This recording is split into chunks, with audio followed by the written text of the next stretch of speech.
Katika ziara hiyo, wajumbe wa Baraza la Chuo cha Utawala wa Umma Zanzibar wameeleza kuridhishwa na kasi ya ujenzi wa mradi huo na kuagiza mkandarasi kuhakikisha mradi unakamilika kwa wakati na kwa viwango vinavyokubalika ili chuo kiweze kuanza kutoa huduma kwa jamii. Kukamilika kwa jengo hili basi itakuwa ni fursa kubwa, na pia vile kwamba tutaweza kuongeza huduma zile ambazo kwa sasa hivi hatuwezi kuzileta hapa, basi tutazileta. Kama tunavyoona kwa upande wa Unguja ni kwamba tumekuza huduma na sasa hivi tumekwenda zaidi kutoa mafunzo kwa ngazi ya shahada ya pili. Mkurugenzi mtendaji wa kampuni ya Modern Building Constructor Limited, Ali Pandu Sharifu, pamoja na mshauri mwelekezi mhandisi Salum Rashid Salum wamesema ujenzi unaendelea vyema licha ya changamoto zinazojitokeza ikiwemo hali ya hewa.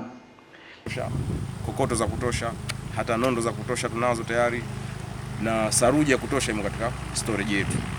Kwa hiyo suala la hali ya hewa tu peke yake ndio slow down. Lakini pia tunahakikisha yale maelekezo yetu ambayo tunampa yote anafanya. Mpaka sasa hatujapata kuona maelekezo yote ambayo ameenda kinyume. Tunashukuru kwa hilo kwa 100% au zaidi ya 100% maelekezo yetu anayafuata. Na swala la usalama wa wafanyakazi lote limeanazingatia, tunashukuru kwa hilo, na masuala ya kila kitu ambacho tunamuelekeza tunashukuru, alhamdulillah mpaka sasa tunaendelea.